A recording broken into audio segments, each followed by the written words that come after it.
We are live. And before we start again, let's check the volume and see if everything is fine. 1, 2, 3, 4, 5, 6, 7. Fine, fine. And we stream on both Facebook and YouTube, right? We are live on both of them. Yeah, perfect. So another TROM-Cast, and this time we discuss religion, spirituality, and death.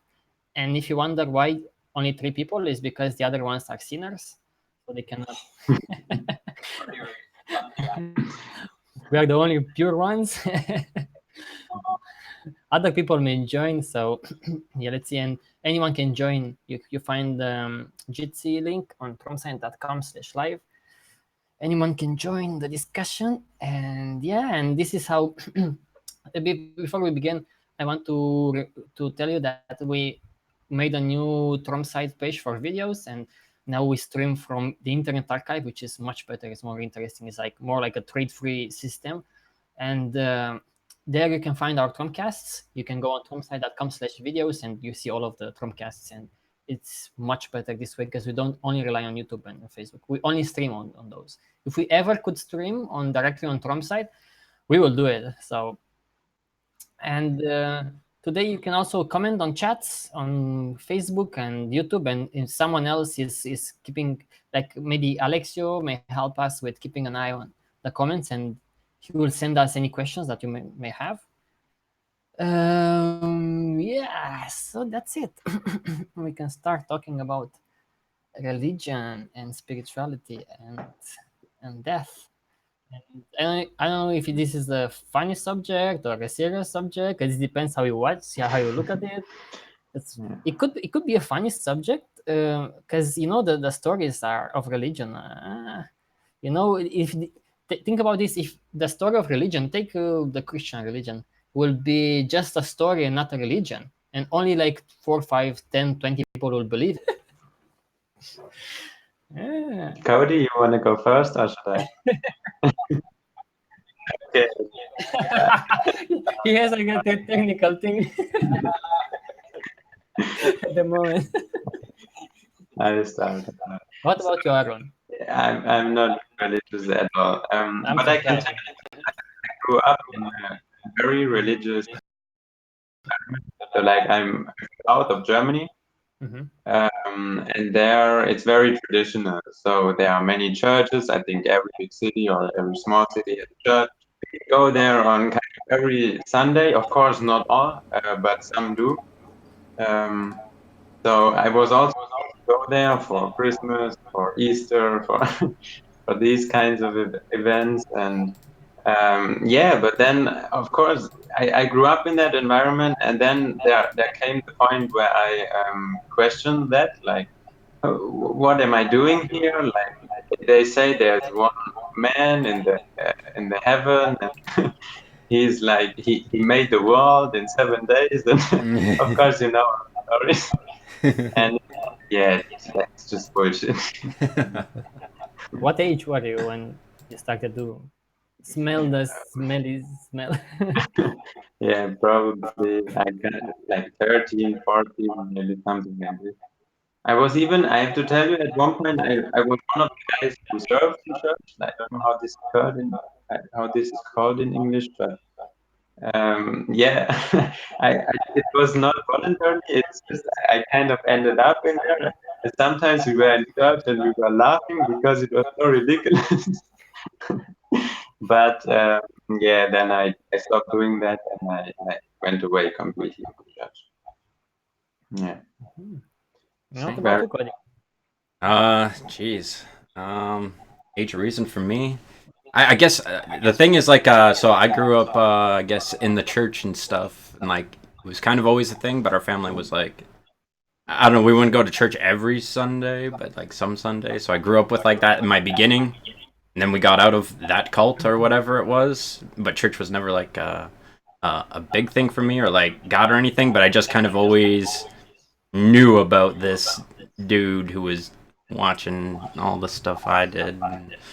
Um, I guess there'd be like times like I'd ask for help or whatever, but then I guess 16, 17, I don't know what maybe just the idea that God could not be real was introduced to me, and then it's like, okay, what is this? I could be like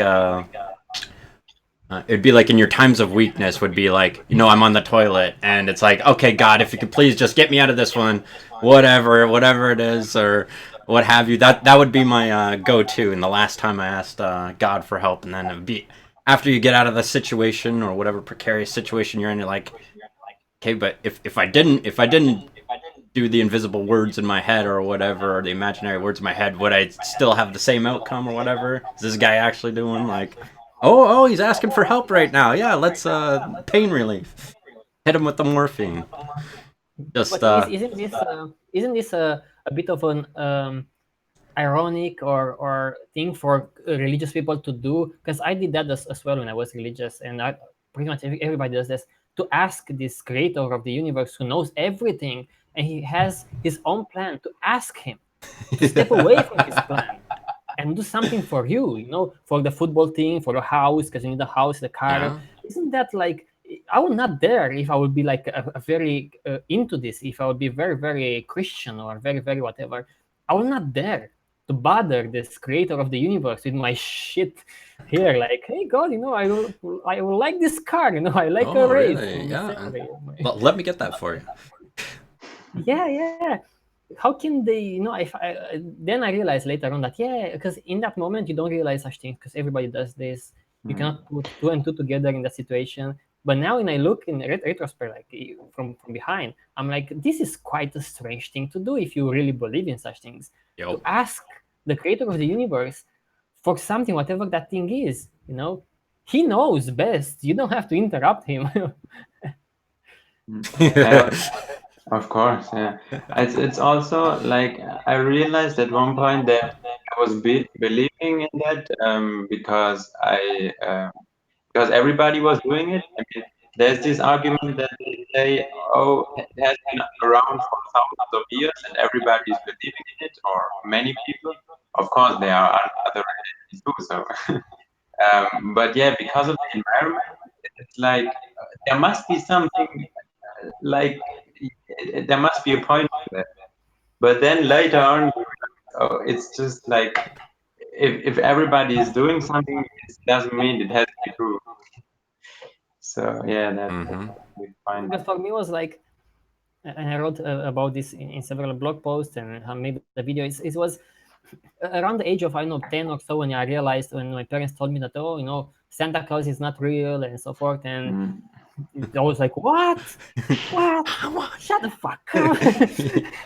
Well, I think I realized, like, before they told me, because we found the presents, like all the kids, and later on, when I was 13 or so, I started to think, like, I could get fooled, like, in a big way, this Santa Claus thing. What if, religion is the same? And I started to, I got into this conspiracy. Like, say, I was thinking, like, the parents don't tell you about this God thing because they want to keep you like a good kid, and they will tell you when you are like 16 or so, oh, it was just a play pretend. And I said, okay, I think I discovered another Santa Claus, story. And then I remember I said, okay, I will talk to God for the last time, because I was talking to him every night, but I don't think he listened. And I said one day, I said, look, God, I'm not sure. The theories doesn't. I'm not sure if you are real. So don't worry. I will be 10 times better than you say there that I will be. That you people should be. I will be 10 times better. I cannot believe that you actually exist. And I made an excuse. And I called him like for 1 hour or so. I made all of the excuses, and I said, okay, now I'm set up. At least he knows. If he exists, I will be a good human being. I don't need him to tell me, but I'm not taking this risk in a sense, And from that point on, I gave up religion. So I said, that's it. No more religion for me. Wow. Oh, hey, we are 4 saints right now. Hey,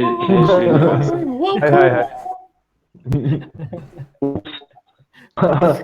The power went out. Oh, jeez. Oh,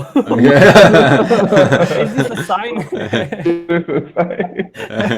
Oh. Welcome to TROM-Cast, Srinivas. It might be your last. Oh. Yeah, I'm here representing the dark side of spirituality. Oh, okay. Tell Please me share more. this with us. We want to know. Yeah, Well, so that's what I was saying. Like, this is how I gave up religion. Like, I associated with the Santa Claus idea, and then I gave up. And for me, actually, it was such a great thing because then I started to question the world. I said, okay, there is no God, and this story is not real. Then what the fuck is happening? Like, what the fuck is happening? What is with this fucking ball that we live on? What is fucking life? What happens after that? What is this? What is that? It made me so fucking curious because when you have this idea of God in your mind, you kind of have the answers for such questions, and I think it won't make you that curious. There are some religious people who are curious, but I think it has an effect on this kind of things. Did you guys become more curious after giving up to this story, or? Yeah, for me, actually, I have to say that after school, I went traveling. I went to countries like Nepal, Malaysia, and Thailand, and that. And they have different kinds of religion. So they have Buddhism, they have Hinduism, and I was like, okay, let's like see what they say. Let's see what they believe. I'm interested in that.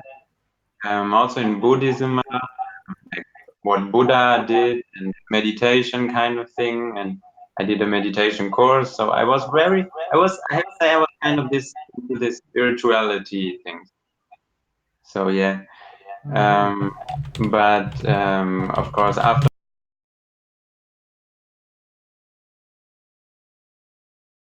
spirituality, again, Yeah. yeah. But yeah, I have to tell you, it was interesting to see what they believe and also kind of, what they have events. Like I saw people who were like throwing or they were putting needles into their body, their back, and they were carrying something or pulling something, and then they were marching or going to a temple. And in that temple, they put milk over a statue because it was of a kind of a holy god. And I was like, what the fuck are they doing? Was it This is lactose free? what? Was it lactose free? I don't think so. Oh man. Well, I mean, sometimes I feel like I don't want to make to turn this into like making fun of religion, but okay, I'll try to be serious. But sometimes it's difficult because, and I'll explain why. But like, okay, God, I'm sorry. Yeah, no problem. And yeah, I saw this. I was watching that, and I thought,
people discover in 1,000 years, they will be like, you know what, it's a DVD. It's a DVD, and if you watch that DVD, you will find, because the book is just it's a medium for us to express ourselves, which is ridiculous. You see, how can you trust a book is the same as trusting a DVD or a USB stick or something, or a video file or something like that. So I don't know if someone I would love for someone who is religious to participate to this TROM-Cast, and because I would love. So please, if you are religious, I don't want to bash religion or anything. I'm curious, I'm curious. I want to believe, because here's the thing: it's a much better outcome for me if there was a God than if it's not a God. Because if I will die, then I will go to some place. At least I will not disappear forever and ever. It will be something at least. Now, if I die, I'm fucked. No, and I will die, and that will be the worst day of my life. But it will be like, okay, I cannot put it in retrospect. I can just think about it. Oh no, I died. That was such a sad day for me.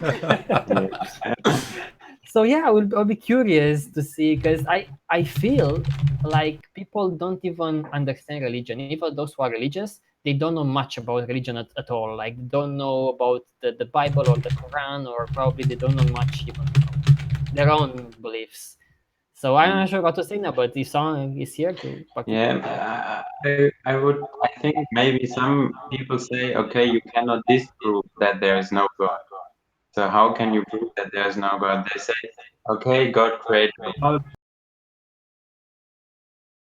in a process of billions of years, and before that there was the Big Bang, and then they say, okay, maybe God created that Big Bang. So how can you prove like how did the Big Bang happen? Yes, how can you prove a negative? Yes. Like Santa Claus could exist. How can you prove? Yes. You can say, oh, look up those parents put the presents under the Christmas tree, and I'm saying yes, but maybe to other kids the Santa Claus came. Who knows? It's a non-argument for an argument. This is not Yeah. an argument, I feel like. For me, I also feel like humanity probably had lots of questions when they, like a few thousand years ago, when they watched the sky, and they maybe were thinking about, okay, about the presence, like why are we here? And they had questions where they didn't have any answer for that. So, like, it's because they just didn't have the knowledge or the tools. So they came up with something. They needed something, an explanation or so, and that's why maybe a religion started, and stories came up, and people were just believing them and giving them from one generation to another. Because the world is complex, is true. You see this big thing on the sky, we call it the moon, but back in the days, what the fuck is that? It's a strange thing. Can we reach it to it? Is it Yeah, alive? It produces its own light. What is the sun? Of course they come up with such stories. And humans are the quality and the downside of being human is imagination, because the imagination allows us to project into the future and to invent all kinds of stuff, but it can also trap us into all kinds of stories that are not real, but for us they seem real. So it's a human thing. This kind of religion thing is because of our imagination. hmm yeah. I mean, even the sun can have a. Maybe the sun is a god. Of course, I think Egyptians also, they believe the sun is a god. And yeah, they were seeing that they depend on the sun because of the crops, like the vegetables they grew. So then they were also trying things for that god. I mean, there are many things or situations where people went up a hill or a volcano or something, and they sacrificed an animal or some of that sort. And even in Nepal, I've seen on a mountain which was like, I don't know, 3 or 4 thousand meters high. On the top of that mountain, there was like a small temple kind of thing.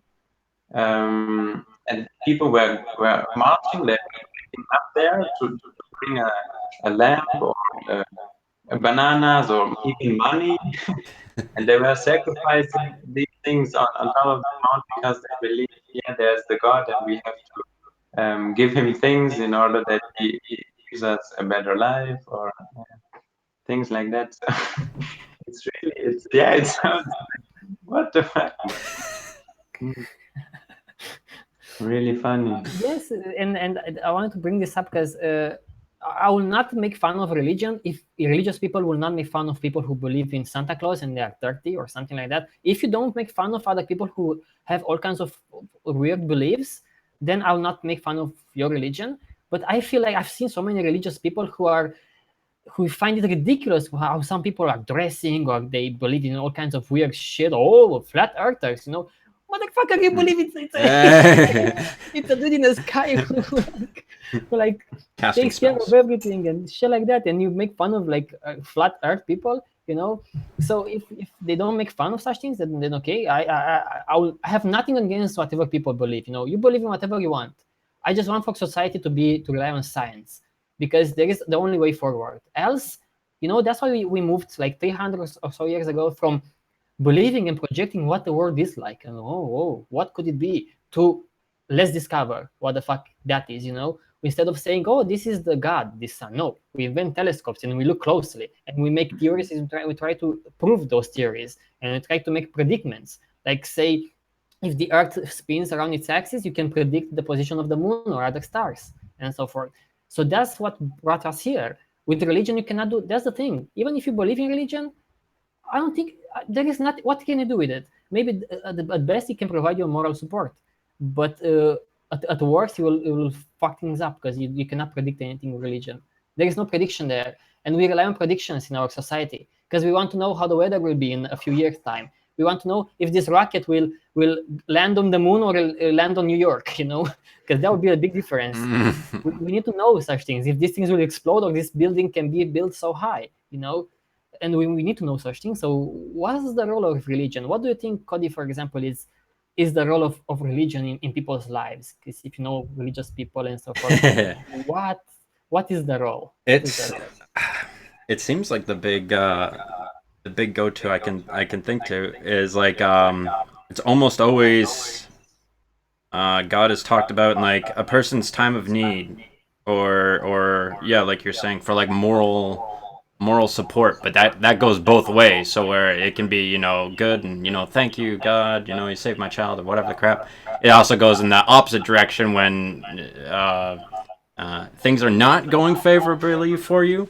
But then you might say like, oh, the Satan, or I must be sinning, or like you'll give him, it won't be God anymore. But this anti-God is doing the bad things, and the God is doing the good things.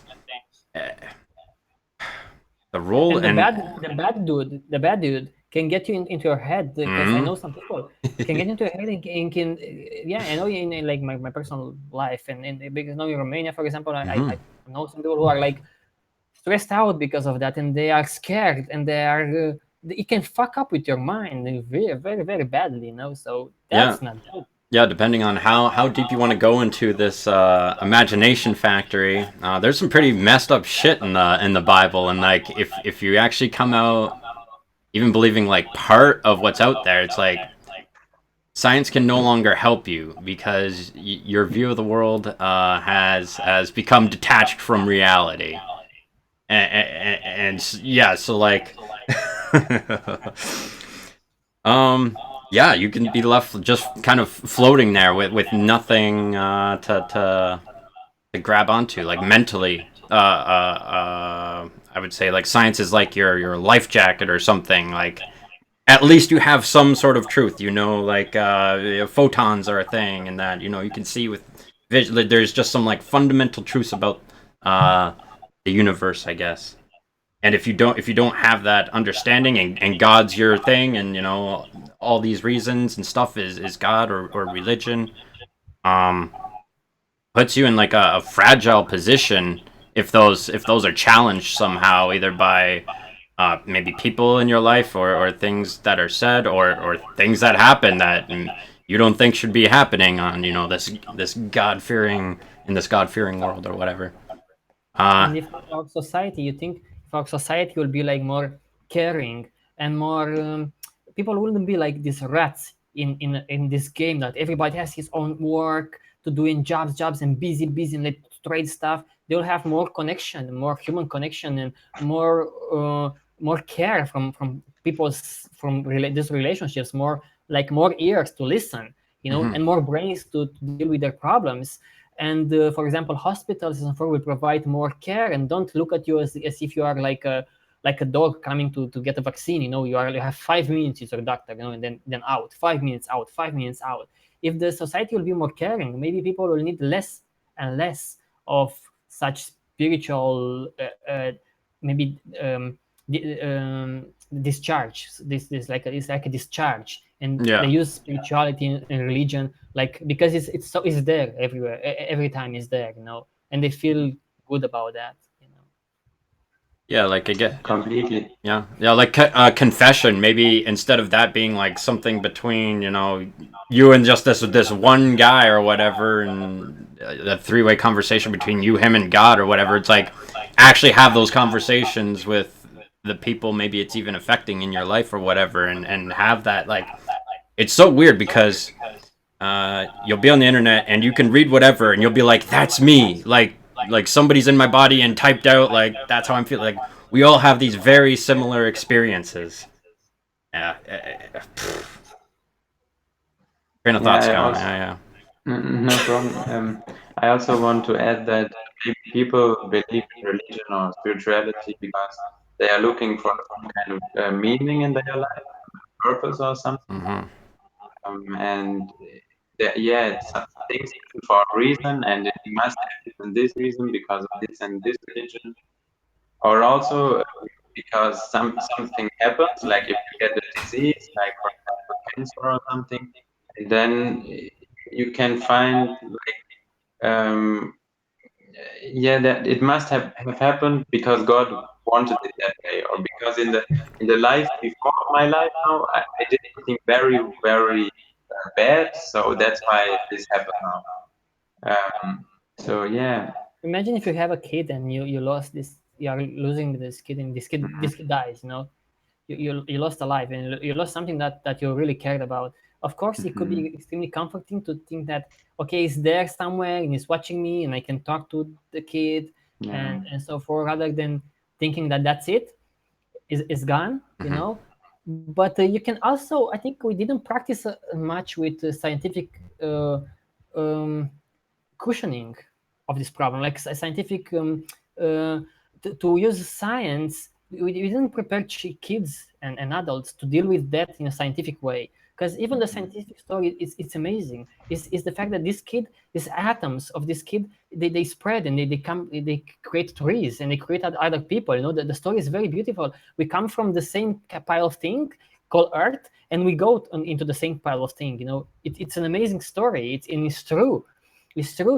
All of the people that you see in the world, they are just recycled materials from billions of like rocks smashing and chemical elements forming. It's just recycled stuff. It's like if you could see the earth with people like growing and dying and then growing and dying, and they have a life and then they die.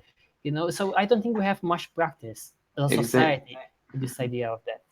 Definitely. I mean, if you think about, we are all made of stardust somehow. Like billions of years ago, stars like formed and fusioned, and all these planets formed, and now we are kind of alive, and this is like so amazing. Unbelievable. But in school, you don't think, you don't talk about that. You have religion, okay, but you don't learn about like how this evolved. Like I did not, for example, in my school. So, and I think this is way more beautiful than any story, any religion which existed. And in the end, I don't think I've seen any religious human being after someone dies being happy or being. They are still emotionally they're fucked, because they understand that even if this kid or whatever, whoever is somewhere, uh, is still is missing from here. And I didn't see, because if I would be extremely religious, if someone dies, probably I should be happy, because they go into a much better place. They don't have to fucking work all day long here to deal with this fucking shit, climate change and all shit like that.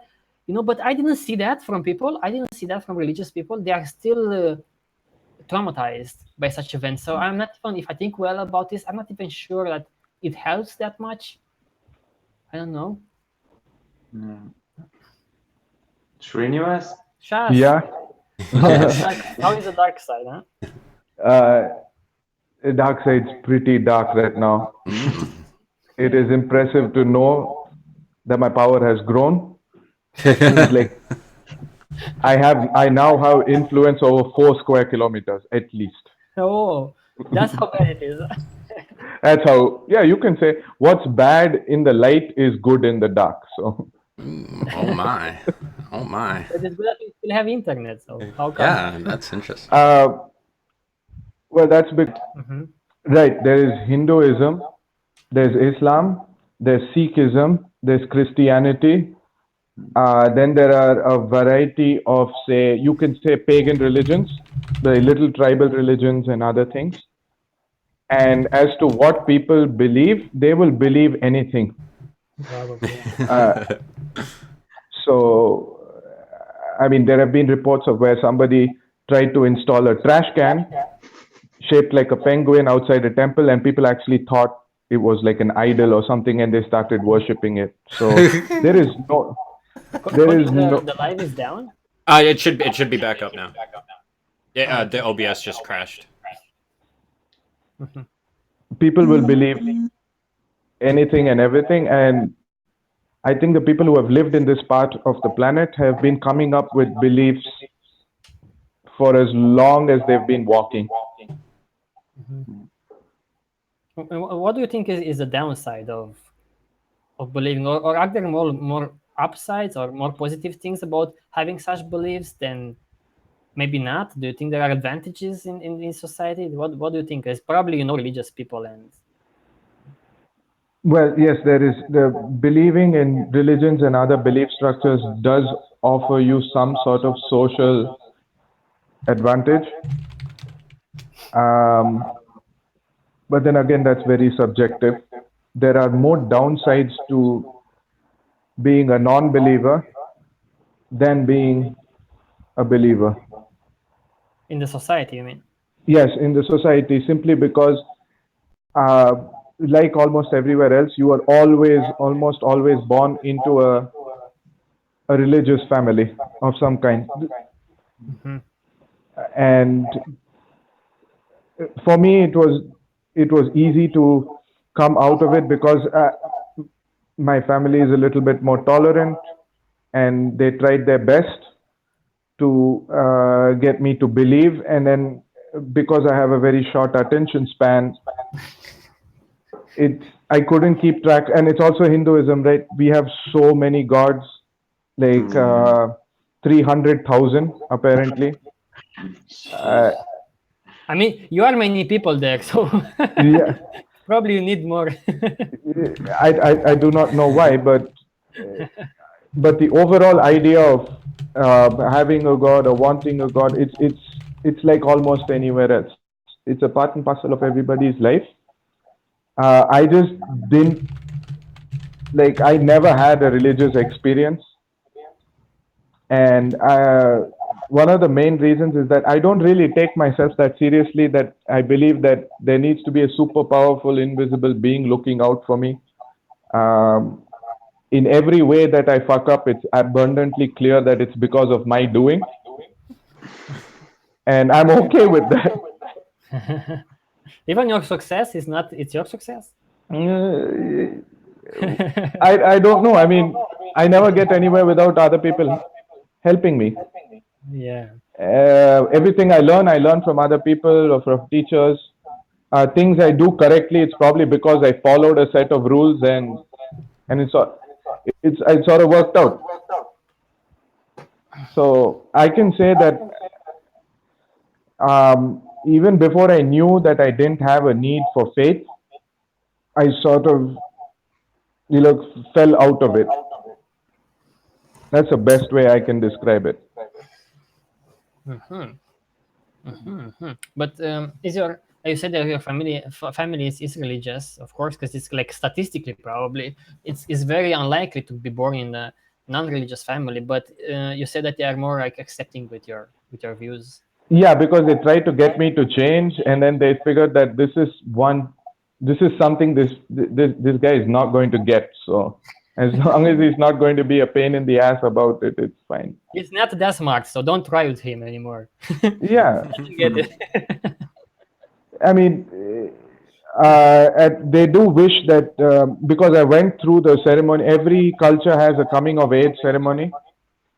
So for us, it was for my specific community. There is a thread ceremony, and I went through with it because I was too young to formulate any sort of argument against it. And quite frankly, I didn't know what was happening.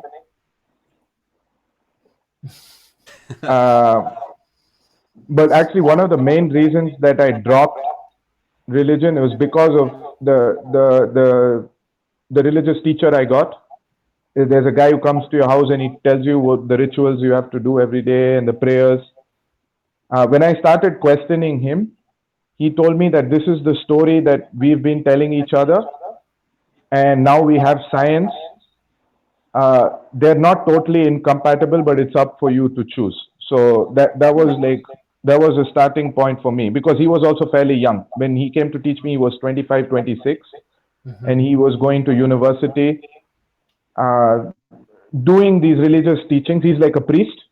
His family, he comes from a family of priests. That's what they do for a living. But he went to university and everything, and he told me that, see, I totally get it. I know we cannot be bullshitted like the people who came before us. So these are some stories that I'm supposed to tell you. Think of it as tradition, but you don't have to accept it. So, Shaz, I have a question. yep. How about these in India? I know there are the caste system, or like many social classes. Does this also interrelate with the religion, or? Social class, you mean caste? Exactly. Yes. The caste is not strictly a religious thing. Okay. It was more of, say, a social order. I mean, there are theories. I don't know what the evidence is. You can say that how people divided themselves into, say, serfs and the nobility, and then the parish and the priesthood. It's the same concept, but then eventually it got religious, and different castes will have different things to do with the same religion. Okay. So it's not religious at all. You can have several castes and you can have several subcastes, and your rituals will change. It is sad that some of the lower castes were not allowed into temples, and not anybody from any caste can become a priest. Right? So Sounds confusing to me totally. I don't. Yeah, I can. It will probably be clearer if I wrote it down for you. But personally, I have no caste does nothing for me. It's not a part of my identity. Sure. And it has very little social utility for me, and it pisses people off in my own family and my own caste when I reject it openly. So I just try and caste or religion or anything is like a penis. You don't have to whip it out and get it in everybody's face. Whether it's big or small, it doesn't matter. Oh, Jesus. You really come from the dark side. It is what it is. I mean, Yeah. people see, that's the thing that is funny for me. There are books that people have special feelings about, and not all books are equal. And it's very difficult to talk to people, especially knowing that they have a need to believe, and I don't have a need to believe. And just because I don't have to go around trying to prove them wrong. I mean, it helps them get up in the morning and deal with all the other shit that they have to deal with. So Yeah. We have Francesco. Hello. Hello. Hello, everyone. hi, friend. Great to see you back. You participated one other TROM-Cast, right? Yeah, it was the one about trade free when you released the book. So I was curious to you said that you have some stories about your experience with religion, or I was curious to hear. Sheridan was disconnected. Yeah. So my story is I didn't really believe in God and religion, but the moment when I realized it was because they made a point that God is someone who knows everything and who can do everything. So I was looking around me and I see a shitty situation, like people not having enough money to live on, to go on, and so it is God that is doing this. So God is not good, as I've been told. I was shocked at the time and realized that maybe it was just a story in the end. Because you see, religion, there are many kinds of religion, and they evolved in the history of man. Like even the same Catholicism, it was different back then. I don't know English very well. Respect how it is now. For example, priests had to face the cross when they were having the mass, and now they face the public. So something has changed. The language has changed. The popes makes different kind of official documents, and they allow various things in different types of periods because what people thinks the society change in time, so the religions adapts. It's not a static things, and God has to be a static things because he has to know everything of our world, of our universe, the position of every single particle, if he is to know everything, and he has to move these particles how he wants to be able to can do everything. And even So if it was like a real story, and let's suppose that this is real, what is the help for us besides the moral help? Because we still have to uncover how this God works, in order for us to improve our lives, to have AC, to have medicine, we still have to go to the scientific method, to do clinical trials, to test buildings, to test materials. So even if this God thing, whatever it is, could be real, put aside the moral support. What would be our advantage? How could we use that in one kind of way? Because I don't know. we could, because if God can do anything, then it means that if you build a structure, and you make sure you make use mathematical formulas to know that the building will stand up, will not collapse on itself, then it has no sense because God can change it however he wants, and the building can collapse. And you can say it was because God wanted it instead of an earthquake, for example, or something like that, whatever. But the You know, earthquake was made by him. What? Sorry. The earthquake was made by God. See, Yes. but I But, think I don't think we can use. I don't know. I'm waiting for some good arguments. Like, what could we use this? Because even if it was real, we still have to use science. There is no other way that we know to go about evolving our society and improving our lives. Actually, making our lives comfortable, living longer. Because what improved lifespan? Look 100 years ago. The average lifespan was like 30, 35 because there were lots of mortalities for infants. Because of science, discovering the germ theory of disease, we improve now, and the average lifespan could be like 65 or 70. What improved this? Not a shift in religion, not more people being religious, not more churches being built. It's science. You see, people live longer because of science. That's just one example. anyone who believes in a God being all powerful, there's a really quick experiment that you can do, a thought experiment. I forget what kind of paradox it is. but perhaps Alexio in the chat can figure it out. I think he was probably aware of it. So it goes like this. So if God is all powerful, he can make anything, right? Can he make an immovable object? Immovable. Yeah. An immovable object, right? Yeah, he's all powerful, he can do it. And if he's all powerful, can he move that immovable object? If he can't move it, that means he's not all powerful.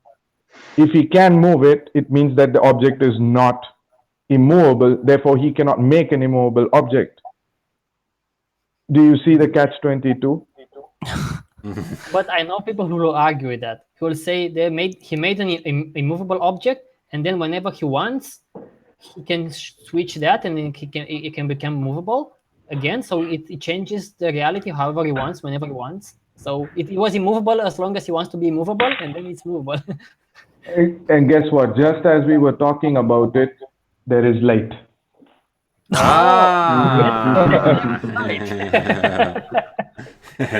swear to God, I didn't plan that. Oh, sure. Yeah. Let there be light. Yeah. I think it was this stupid but funny thing when they first went around the moon, the Apollo missions, and they were reading from the Bible, and they were saying, and this, that, and in the first day, they were in that spaceship around the moon. And I was like, what the fuck, come on, you can see the Earth from above. All of this stuff about science because they were scientists, and you can still, and this is another discussion that's interesting, like scientists, they know so much. There are many people who are scientists and they also believe in such things because they say like, oh, they are separate things. This is my belief and this is my science, and it's a very interesting situation basically. There is no reason for people who believe to reject science. In fact, science should reinforce their beliefs, right? If you really wanted to know if your God was super impressive, look at Saturn through a telescope. Like, can you imagine anybody else making that to get that moving? And the more and more you find out how the universe works, if Doesn't you that still make God irrelevant? doesn't it make, what, it can be argued that it makes God all the more relevant. If you are constantly going to look for an intelligent designer, you can keep marveling at the intelligent designs. I don't see how it needs to be incompatible at all. But if faith works in a way for you that it blinds you from facts, I think that's not productive at all. But in I'm my thinking opinion. Okay. No, go ahead. I'm thinking if someone knows, like, for example, about viruses and how this virus creates diseases and what pushes those viruses to create diseases, so they know this almost like a closed mechanism that creates diseases and kill people, then probably it will make God, at least in theory, in my mind, it will be like, it will make God less relevant because you already know a mechanism and how to cope with this mechanism. So you don't need God like faith, you need a scientific approach. That's why it's true. I think I've read this that the more scientific people are, the less religious they are. So it's a correlation there between being more scientific and being more educated and being less religious. I agree, but I don't see how, if you have to be super religious and you don't want to let go of your belief, you don't have to disbelieve science. No. You don't have to. You don't have to shut your eyes to the viruses. I mean, the very fact that we know about pathogens and viruses, and the very fact that we have studies on this, why can it not come from God? That God gave somebody the ability to look and find out, right? And then look for cures. Why can that not come from God? I mean, if you really have to believe it that way. These people have a more sophisticated, or maybe a bit more complex explanation of their beliefs, because I know it's a guy who was in charge of discovering of the genome project in US. Is a very well-known scientist, and the guy is like expert on genes and on biology, and he's still extremely religious, but because he has you can invent all kinds of reasons for just keeping your faith in place, with all of those facts. But I also think that and since probably statistically so, that the more educated people are and more scientific, the less, statistically, the less religious they will be, probably. That's what I've seen in statistics. Yep, that seems quite reasonable, because the less you have to go on faith. The more you know, the less you have to rely on faith. That doesn't mean that faith loses its utility, because I have personally, I've tried to work out this question in my head, simply because I need to understand why people um, have a need for faith, because I don't have that need. And it's not like I was born like that. I realized that I didn't have a need for it. The reason is that I think where people come up in situations in their life where they have to act in the absence of evidence, or you can say the moral, you can say they want to feel better about doing something. Science doesn't tell you how to feel about anything. It tells you what's there, right? But that's not enough for some people for them to act. And that's why I feel that you can even say that for a lot of people, we believe in science. You get what I'm saying? Like, you can never sort of, I mean, if you tried to, you could verify scientific experiments, but there is a gap. Like, I know I will never be able to perform the LIGO experiment. Like, even say if you gave me all the resources to build another giant interferometer, I just am not smart enough to do the math to detect gravitational waves, right? And that's a real thing that happened. So I have to sort of secondhand believe that these scientists know what they're talking about and they're finding in their math. I have to believe.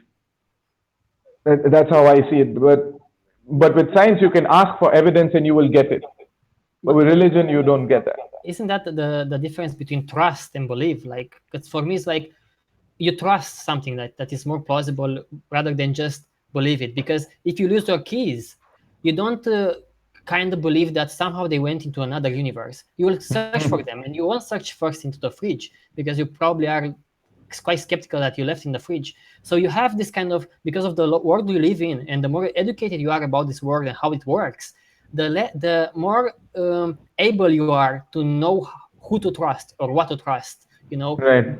Because and the less equipped you are, I've met someone recently who she was very into this. I had this debate with her, and because she was like, I was like, so how can we know if it's not science about something? And she's like, well, you just you choose what to believe. That's what was her reasoning, in the end. Like, you choose whatever. I choose to believe this, you choose to believe that, but I think you know very little about the world if you have this kind of mentality, like, okay, I choose to believe something, and you choose, because if you know how the world works, you cannot jump ahead with such wishful thinking, because you cannot make this world work like that. You don't just, I just believe that my keys are in the belly of this kind of like dinosaur, like creature. You don't just go about that. Everybody uses some kind of reasoning based on the environment they live in, and my point here is that the more educated you are and know how the world works, like how scientific experiments work and so forth, the more able you are to trust relevant information and not just believe. Like, I just believe in this science. You transform from believing into trusting. I trust NASA because they did before all kinds of experiments. It was working well, and they can send spacecraft to like Pluto. And how the fuck did they do that? I don't know, but this apparently they know how the fuck are they doing it. Religion doesn't. That's the point that I made in the beginning. Religion cannot make predictions, and we cannot use it because of that. With religion, you cannot predict. It's nothing reliable there. So that's the worst, I think, thing about religion in terms of practicality. You cannot use it. I cannot predict, growing crops or food or violence. I cannot predict that. And you are left with no tool, basically. And maybe the first people who could predict the various seasons, they became priests in their local culture, the local group, and so religion grew. Formed and grew. Yeah, I agree. I know what you're saying. It's the shaman and the medicine men who eventually became priests as religion and faith became more organized then. Oh, by the way, ciao, Francisco. Ciao, Srinivas. But it wasn't about using religion to predict. Probably it was just based on other kinds of knowledge and maybe luck at some point. I'm pretty sure it's observation, Exactly. right? Yes. It is smart observation. They didn't probably write it down like we do now. They probably didn't make weather charts, but it's keen observation, and they developed a sort of an intuition based on that. They used their knowledge, their observations to sort of test out predictions. Pretty similar to how people use statistics to predict baseball games, right? They probably didn't have the math, but it was observation, repeat observation. And to keep track of time with calendars, for example, the cycle of seasons. Yeah, and the to know constellations, the sun and the moon. I'm pretty sure all of this came from just normal smart people, smart people just sitting there and working it out by reasoning, looking, noticing, observing, and then working out a theory and then seeing how far that went. It's probably not the modern scientific method, but it's probably very similar to how they achieved it. Otherwise, imagine that. I mean, the Polynesian islanders, they learned seafaring and they learned to use the stars to navigate, right? The way they pass that knowledge down is probably not through universities or schools or any sort of formal education, but they passed it down as education. And you don't, whether that happened spiritually, whatever tool that they used to do it, the knowledge still was transferred. But now I think with modern religions, it demands obedience and not critical thinking. And that's where I feel religion and faith holds people back. In fact, it should encourage.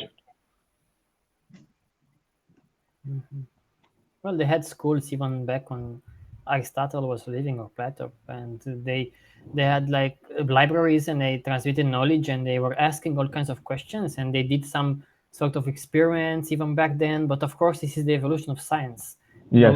You cannot start directly with scientific experiment. It always evolves. The way that we do things now, we will improve. We'll improve all the time. And that's what I love about science, is because it doesn't give a fuck about your feelings. It doesn't give a fuck about whatever you think about the world. If you cannot replicate it and then re-replicate it and then predict with this kind of thing, then it doesn't fucking work. It's not true, and that's it. It doesn't give a shit. And I love that when I discovered this kind of mindset, because I didn't have that in school. In school, it was always like, oh, just chemistry, biology, and just write things down and memorize. But after I finished school, I got the best education in my life. So that tells a lot about the school, And then I realized that science, it's this fantastic tool that I love it, because it doesn't matter what the fuck you believe. Even if you have like a bias, if others cannot replicate your stuff, then fuck your bias. Fuck whatever you wanted to prove here. It will not hold time. It will not hold true, and that's what I love about science. And that's why I don't see the reason of purpose for religion, unless it's an emotional wipe your tears with religion, or tickle your faith or your hopes for the future. I don't know. I love science, and we will discuss about this, because I think science is even more fascinating than any story of religion. Yeah, maybe we also can talk about the downsides of religion. For example, they always want money. Like if you look at the kings and the priests, they were the ones who had the most shit. They were living the highest living standard, and they were always ruling and governing over people. So yeah, and the people were the fuckers who had to like work for them and earn grow the crops and all that. Slave. I don't know how it is in Germany or other places, but in Romania, you can recognize the priest by looking at cars and at houses. Yeah. And I bet you will know exactly which one is the priest and which one is not a priest, because they are the richest. Like, fucking, I don't know how people don't see to this shallow mask of being faithful and so forth. Fuck off, Jesus Christ. It's a documentary a short documentary in Romania. They opened in Bucharest. They opened like a big. I don't know what the fuck is that. It's like a holy house, whatever the fuck you call that, monastery. And they made this big event, and they invited all of the priests from everywhere, and people from all around the country came there. And the priests were like, they had red carpet and had like the most expensive cars, and they were. If you see that documentary, it's like, what the fuck? Now I'm showing it to Sasha, and even she was like, in Russia is a bit similar, but even she was like, what the fuck is that for real? Yes, they had like gold all over. It was like rappers, you know, a movie opening or something. It was crazy. And those little poor fucks who are the faithful ones, they just stay there in cold, you know, and they just look at them and like, oh my god, I just want, I want to see the entire ceremony and so forth. Millions, like thousands of people, hundreds of thousands, and it's so sad to see this fucking thing. But you see, even religion cannot make you honest in this trade-based society, because you have to, you want more. You know, this environment of trade, it's even more powerful than for many people than religion. You know, I don't think I know any Christian in the world. I don't think I know, because everybody that I know, they kind of like charlatans here and there, and they lie, and they are not Christians at all. Like Jack Fresco once said, you know, if you are Christian, what do you like? You lock the door. You know, just let the door open. You know, if you are a Christian, you put faith in God. You know, no one will come to your house if God doesn't want that. You know, so keep your door open. It's like letting Jesus take the wheel. If he likes you a little too much, he probably wants to crash the car and have you next to him. If that's what he wants, you know, why don't you try the guy? And the interesting rationalization that people, that's the thing, the extent to which people rationalize these things is that you have the faith so that good things happen to you. And when bad things happen to you, they tell you that God works in mysterious ways. You were supposed to go through the bad shit. But wait a second. I came to this because I wanted to avoid this bad shit. Oh no, but no, he works in mysterious ways. You're supposed to go through it. People are so self-absorbed. Even with religion, are so self-absorbed. They are like, they feel like, you know, I get this feeling that people don't look at religion as something that controls them or something above them. They are the ones, you know, religion revolves around them. They are the ones that are the main ones there, you know. God looks for me, you know, for my football team. In Romania, there are like, for football teams, they go before every match, every game that is important, with all of the team from the football team. They go to the church, they pay money, they pray there. Oh my God, you know, can you help us to win? The petition. What? And the opposite team maybe does the same. Exactly. And who else go to favor? The chosen Who ones, gives the most obviously. money? You know? Who throws the most money? Yes. Because even God is a fucking charlatan. Yeah. I mean, imagine that if God was in that situation and God tied the game, would the game be worth playing? Like, no. No, not at all. I mean, like, is there any conceivable situation where both people win? Then why play the game? And how come you can imagine that this creator of the universe can care about such things? Like, that's, for me, it seems like people are so primitive in their thinking, because they don't even see a bit of this grand picture here. They just see themselves and their own shit there, you know. Oh, I want a car, you know, maybe if I pray, you know, maybe they will raise my salary, who knows? And then they expect for something that confirms their beliefs. And if they get the car, or if they win that match, they say, like you said, Shasti, it's God, you know. It was God. But if it's not like that, then it's like, okay, so I mean, maybe God didn't want me to have this car. Maybe he wants me to have a Rolls Royce. But then the only one who's getting a Rolls Royce is that Romanian priest rolling up to that big monastery. Exactly. That has the faith, you see. Because of his faith, he's like, but it's even like a very interesting video online with some priests from US who are arguing on TV, like, why do they have jet planes? Do you know? Private jets. Oh my God! Like, I think God blessed us with this because we have to reach other places in US to make all kinds of ceremonies and shit like that, because we need to go there fast, and they're coming up with excuses. I mean, there are beggars here in India who will come up with a better story to why you should give them money, as opposed to the cringe that goes on in the super churches in the US. And it is like really, you can do God's work better if you had a private jet. I mean, if you look at it traditionally, Christianity, the guys who, the hardcore Christians, is those monks who seal themselves away, praying for 22 hours a day, not talking, living on minimal things because they want that spiritual experience, right? Even that can be explained by science in some way. You know, you starve yourself, and then there must be something to sitting in a closed room, sensory deprivation. Heck, you can do this. Have you experienced this Gansfield hallucination? Basically, you can go online. It'll teach you how to make a mask out of ping pong balls and a paper mask, right? And you basically put that on and you stare into nothingness in a quiet room or filled with static, and your brain makes up these hallucinations. I'm pretty sure the monks who are starving themselves and all of that, they're doing something like that. And if that helps you feel connected to something larger than yourself in a way that that you feel that you're not on an everyday basis,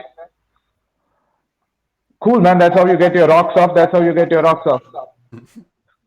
That's all I can say about it. I mean, what is it? You are literally, I mean, everything religion says, there is evidence for that in science, almost.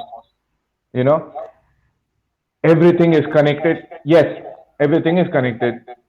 Everything's atoms, molecules, quarks, right?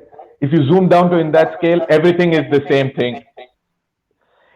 God has no end, no beginning. Nobody knows that about the universe, right? It's literally that. Yes, Shaz, but treat well your neighbor, and that doesn't hold true because that motherfucker, earns much more than I do. And I don't fucking care about him and his fucking dog that barks all day long because you see, the environment that we are exposed to, those things work in that sense to make it look like, okay, religion, you see, even with science is kind of the same way. We are all one and so forth. But when you're throwing people, even these religious people, in this society where you have to compete with each other, even they cannot be, their faith is not going to help them much. At least if that had an effect. But I didn't see that pretty much anywhere. Everybody has locks on their doors, locks on their phones. They are worried, paranoid about their stuff. They are always in a competitive way. I don't see people behaving like Christians, not even Muslims. Probably you won't see that. They will be the same kind of like consumerist driven. I've seen them here so many times. Oh, but there is a village here in India, in Maharashtra. They don't have doors. It's because of a local god that they have, the god of Saturn. They believe that he looks over everything, and that particular god of Saturn, he's a fucked up guy. There is a thing. I mean, even according to my astrology, apparently, I went through 7.5 bad, shitty years, and it was supposed to happen to me because that god was looking at me. The baleful influence of Saturn. It happens to different people at different stages of their lives, and you have to say the patterns are pretty compelling. They tell you that usually when you're going through this thing, you will get injuries on your foot or in your eyes. And coincidentally, what happened is I had a defect in my right eye. Even now, it's there. It's like a permanent pupillary defect. Like everything looks a little too overexposed through my life. Right? But they said that it's because Saturn looked at me especially for 7.5 years. And that guy fucks. He really fucks with you, so you cannot fuck with that guy. And people really believe that, and they don't have locks on their doors. The interesting thing is that when people all share this belief, it actually changes how the village is. Now, that is not to say that a guy who wants to fuck with this village wants to go to that village and rob somebody, right? Or if they will lack something, there will be like a shortage of water, or if there will be like shortages of food, or it probably will challenge their beliefs. If they will be starving some people, or will be something very bad. happening. Which is why I feel that in Hinduism we have so many gods, because every god sort of has their own department. Like somebody is in charge of the rain, and somebody is the sun. Each one of the planets are gods, and they come in different. Like you can pick. I'm pretty sure nobody figured it out in one day. So that's actually the thing, and they don't really care about evidence. Like I don't see it in any of the Abrahamic religions, but with Hinduism at least, there is a lot of other things like mysticism that is mixed up in it, right? And so people have star charts. I mean, the moment you are born, you're given it's a complex grid of numbers and what positions the planets were in and all of that. And people actually go on to the parents will go and consult and get a preview of what their children's life is going to be like, And it works like shit. Sometimes it matches up. That's the thing. When the things do it's confirmation bias. It's confirmation bias. When the things do match up, they believe that everything then should be true, right? Nobody gives a fuck about the things that don't match up. Or if they don't match up, maybe it was because of an error. Yeah, it's the error that the guy made. The planets cannot be wrong. There was something fucked up with his calculations. He should have factored. It's a funny video online. We know it's those people who predict the future, the clairvoyancies, whatever you call them. And it's a guy who goes there and scares all of them. Like, wait! And they're like, what the fuck? He's like, wait, I thought that you know. It's such a funny video. And he goes like, bah! Like, look, proof that they cannot predict the future. Right. But the funny thing is, like, I think many of you may know this guy James Randi, who tried to debunk all of this fucked up like mysticism. Yeah. And even he was like, he's now I think he's in his 90s, and he said that I debunked so many, but for nothing. Like people, even if you prove to them, like, look, he was a charlatan. They don't fucking change, and this is so frustrating. It's a very interesting documentary. How is it called? It was a guy in India, I think. He became, or in US, he was from India, but he became like a guru to make this experiment. Wait, I'll tell you what that is. Wild Country, I think it's Osho. Oh wait, are you talking about Kumari or Osho? Kumari.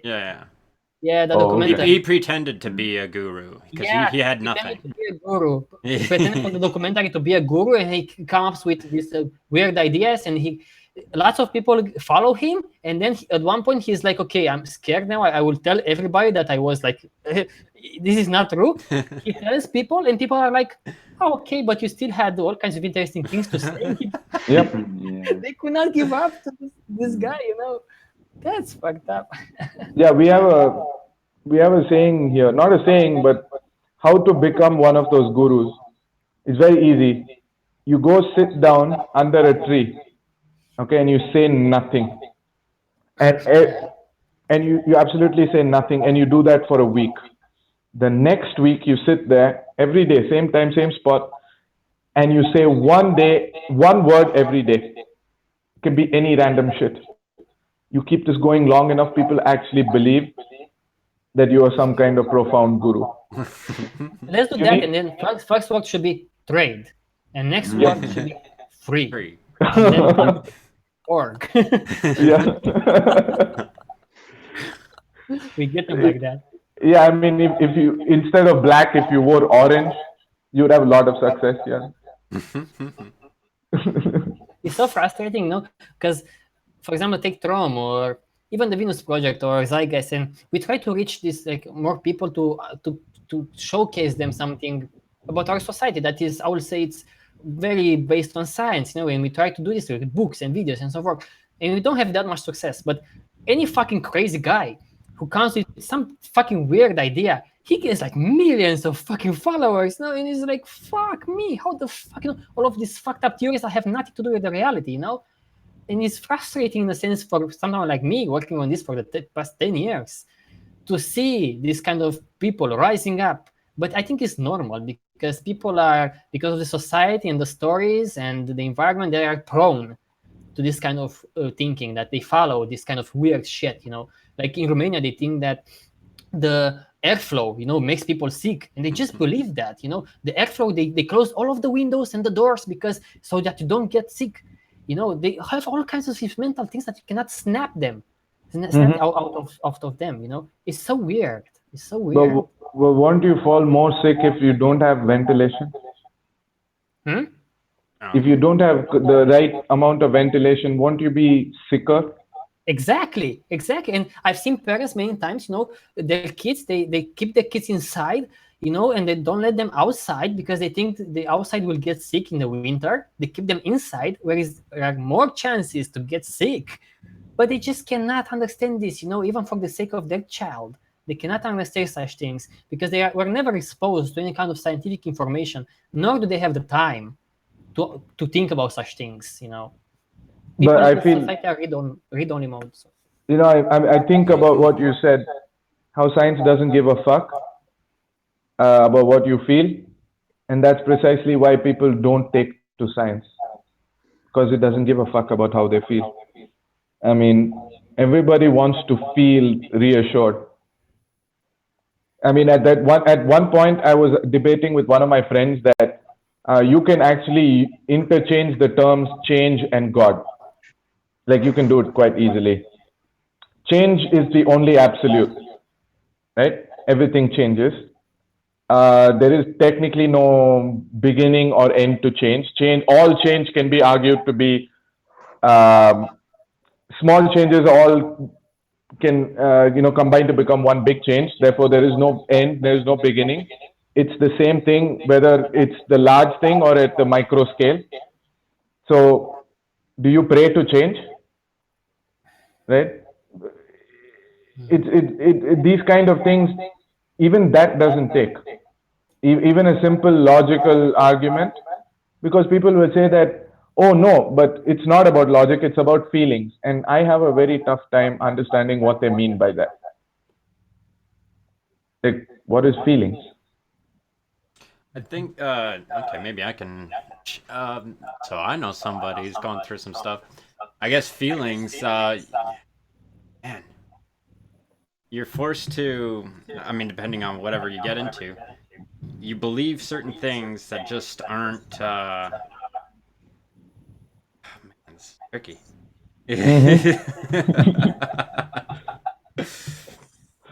No, go ahead.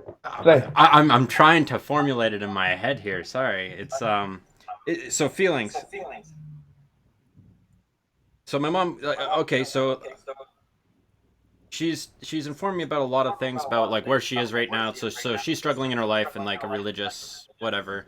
But that she's had stuff in her life happen to her, kind of I guess she would see as proof. So sleep paralysis. Some people get sleep paralysis or something, or you might feel like there's a presence or something watching you in a room, or they call them shadow people or something. There's I haven't gone Have you through had it. that happen? I have not personally had this happen, but I've heard it described by people other than this one person. And that in this sleep paralysis state where you're just unable to move, like where I know that part at least is a thing that happens to people. Supposedly there's so I don't know, have you seen any shadow people, Tio, or felt like something was... Yeah, it happened to me. Oh, okay.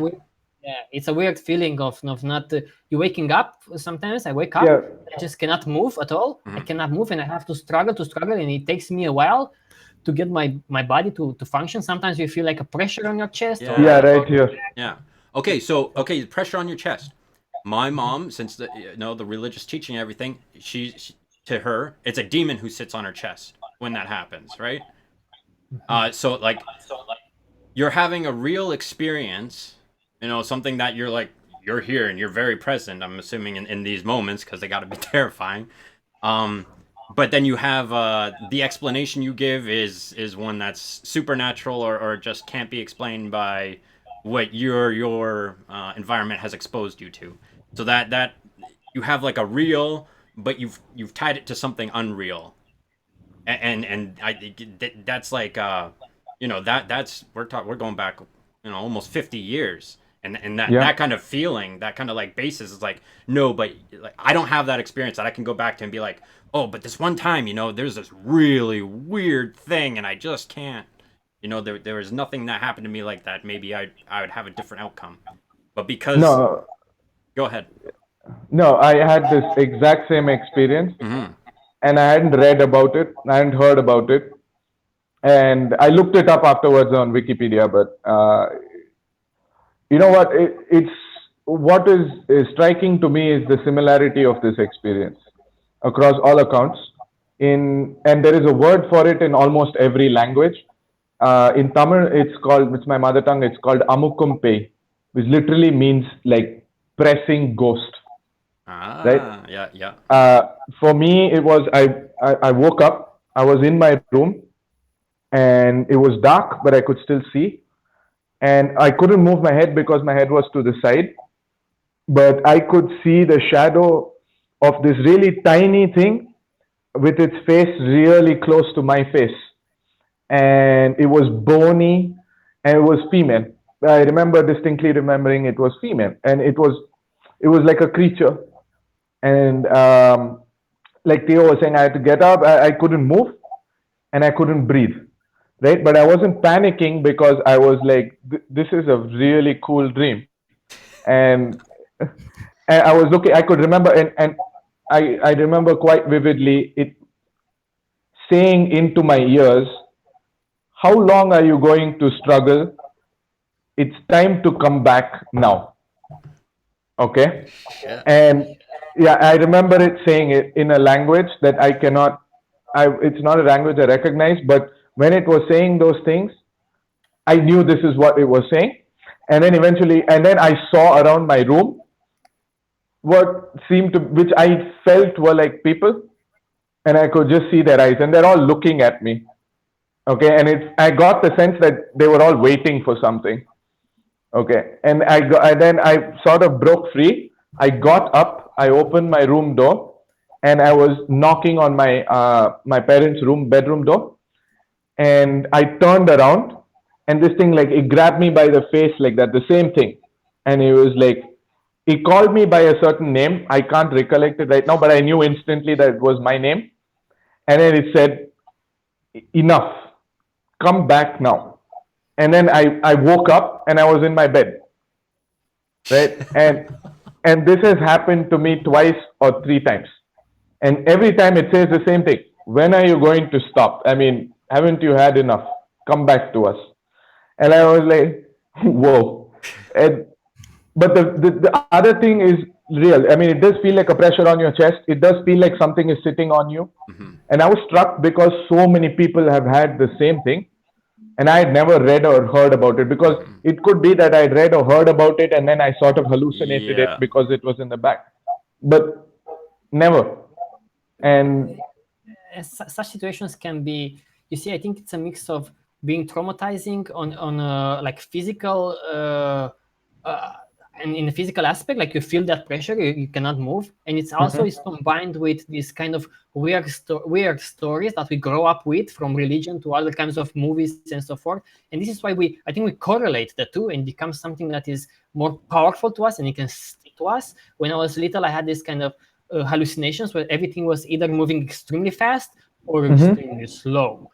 And Right. I got into this panic mode, and many times I felt like there's someone watching me, and when I was sleeping, and I had this kind of fucked up real experiences that looked to me like that. But because in time I became more interested in science and so forth, I cannot equate such experiences.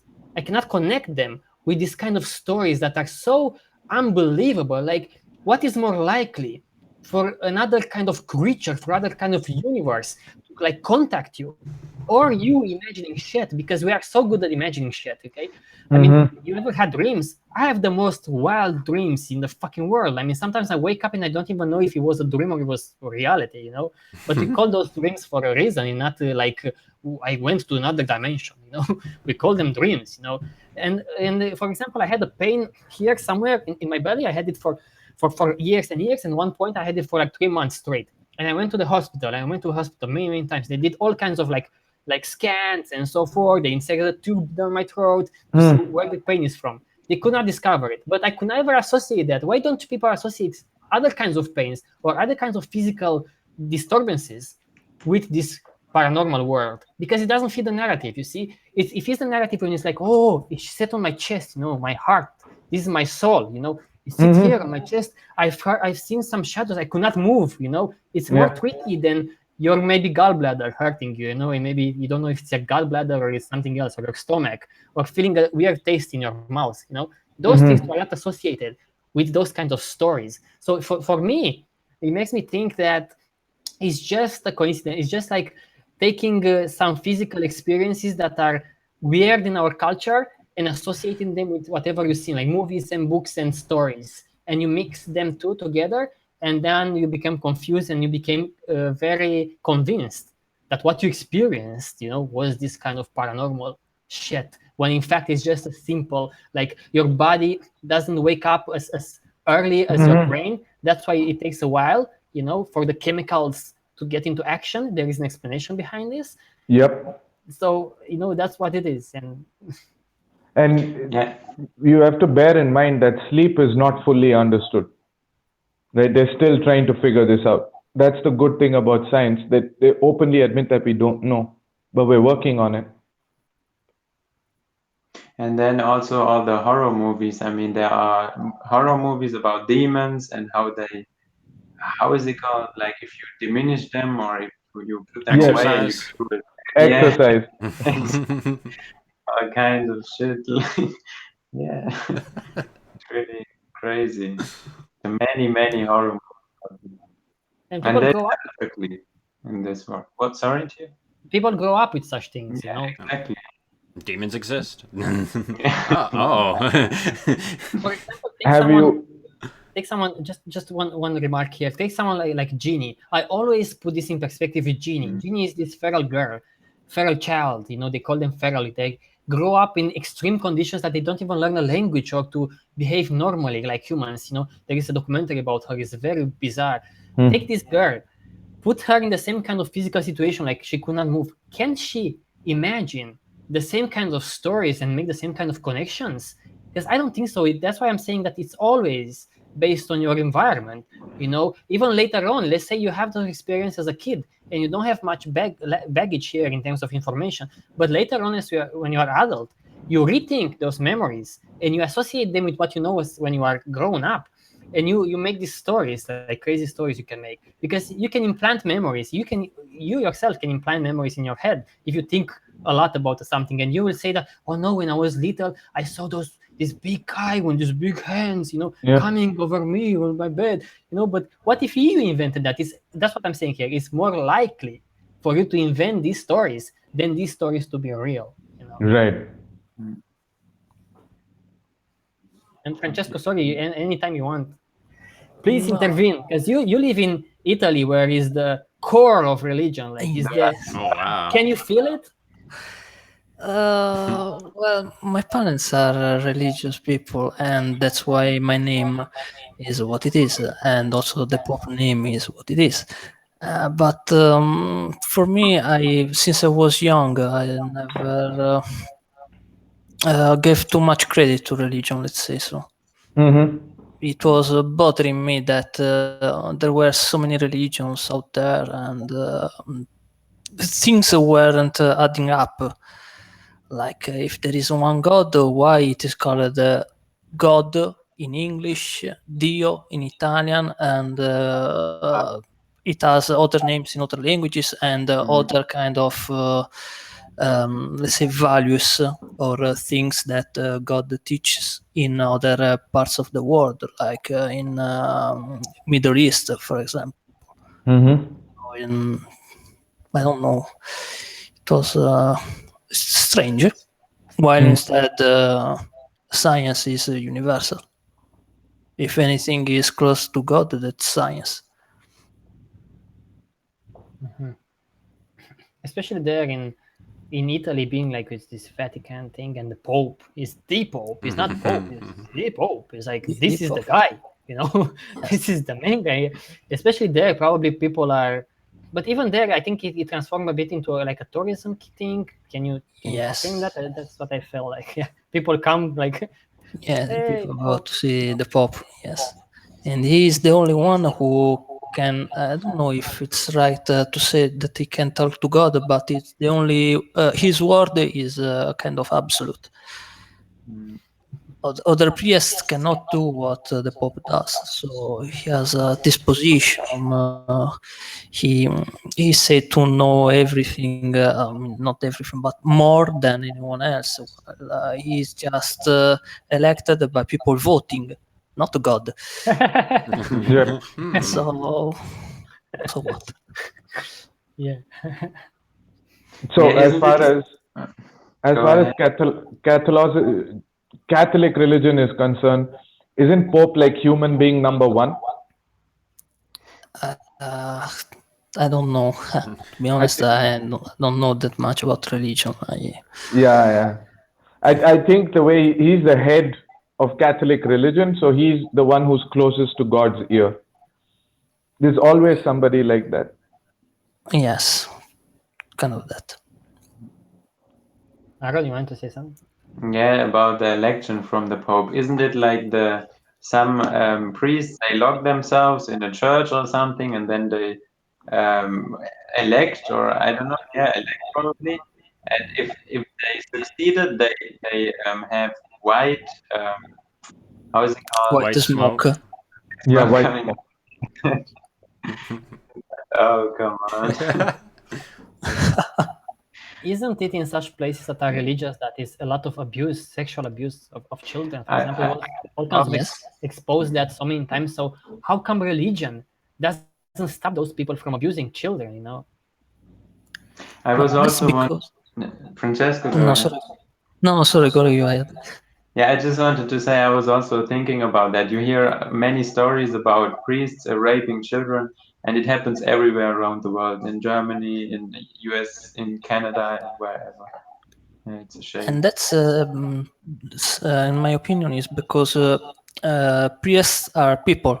They are human beings, and male human beings have needs, and they look around them and they see other men's, they see other children, the children that go to church to learn about Catholicism, and that's why it happens what it happens. It's not a thing that the gods want. Maybe I don't know. Does God want it? Because maybe they also lack, for example, they are not sexually satisfied enough, or Of course, because they cannot have sex. so you see, it's an environmental push. Yes, It's it's Yes. their biology chemical that science in a way. it is Yeah, their biology that pushes them. they are not allowed to have women and like marriages and yeah. They're not allowed to have sex in any way, shape, or form. So, of course, they are concerned by that. Any priest, What? if you are a priest, you are not allowed to have sex. Yeah, no, you can't. In Catholicism, no, I don't know for other religions, but in Catholicism, no, you cannot. Oh man, that's not worth it. That's I don't even get it, but they're not even. That's like, okay, you can't have sex, and it's like, okay, I'm gonna have sex in the most egregious way possible. Like, it doesn't. Why just have a woman? Like, or like, Whatever you want, an adult of consenting age, right? yeah, like A- how is it an always that? I don't know what religion have against sex or relationship in general, because it seems like no, even if you look at the Muslim religion, is strict. Like you see this woman with they are like buried in this kind of like veil. Only their eyes are seen, or only their face. It's like like what the fuck is wrong with you? That's why you see problems. If you in terms of relationships and so forth, if you an abuse of children, so if you ban such things that are for people are quite normal, to have these kinds of relationships, but I'm not sure why how come such ideas became popular in our society. Like you might think that the opposite should be true. Like, hey, our God says Yeah. sex 3 times a day. Any sex. Yeah, Yes. did you know about the temple at Khajuraho in India? It's a sex temple. See? Yes, we had 3D porn, people doing it with cows, 3, 4 people going at it, every single thing imaginable, chiseled said out in stone. Yeah, with cows. Bestiality is also okay. So there is a temple for it. I'm serious. Look it up. It's called Khajuraho. K I'm not going H to look up A. that. Yeah. It's. I mean, why be judgy, Theo? Why be judgy? I mean, somebody thought it was cool enough to chisel into rock in a giant size for everybody to see, right? And it's a temple. And there's an interesting story about it. I think it's about the guy who made that temple. His mom was raped by the moon god, so he decided to make a sex temple. So it's fantastic. There are cows. I mean, it's a 3D Kama Sutra. People upside down. I mean, it is so extra. You will not expect it's in India, and you can't take your family to it. Okay, I can't go to that temple with my family. I But mean, only like, if you have a cow. yeah, there are cows, there are people, there are threesomes, foursomes, orgies, I mean, every single thing. I will have nothing against such people. Every time like I hear such things, maybe I don't agree with them or whatever, but I will never like judge unless the cow is suffering, you know. Yeah. And Yeah, I you mean, know, if the cow's into I it, mean, why not? I mean, I mean, it's people's lives. It's people's lives, you know. yeah, I find it you, equally ridiculous to say to people, you know, you don't have to have sex at all. You know, you are a priest, Yes. no sex. You know. yeah. And I Shaz, mean, I think that's an exemption, like because in general, sex is a taboo, like for religion. Yeah, yeah, that's what I feel. yeah. But at some point, somebody decided, some bunch of people decided it was okay, and not only okay, it was supposed to be celebrated. Societies change. I would say India is no longer like that anymore. People are horny all the time, but you're not allowed to talk about it. Right. So it's a different thing. And we should have a different TROM-Cast about sex. But Yeah. Because it's such a crazy subject in our society, and it's such a base thing. You see dogs doing it, flies doing it. It's only with people it has to be something extra. You know? humans. We don't know. Maybe they do it. Maybe I don't know. Nobody talks about it. I don't know. Yeah, I remember I found my parents' copy of the Kama Sutra and it was so You awkward. too? I've never seen that book. You too. Don't I change was the like, subject now. it's- What's the next podcast? yeah. Well, yeah, I mean, with sex being banned for religious reasons, I think it's simply because people said that they knew how addictive it could be. Probably it was not in line with the kind of religious experience you're supposed to be. Because if you look at it, all of extreme religion is about deprivation of some kind, sensory deprivation. Go without food, go without talking, go without sex, Form and of see how, suffering. form of suffering. See how that fucks you up, and then let the light shine on you of some kind. I don't know. It's a way to have that kind of altered state to feel, I don't know, do shrooms instead. But that's the thing. You can abstain, and probably go through an altered state, and that probably reinforces your belief in the larger or the God or something bigger than you. Then you rape someone, and that's it, right?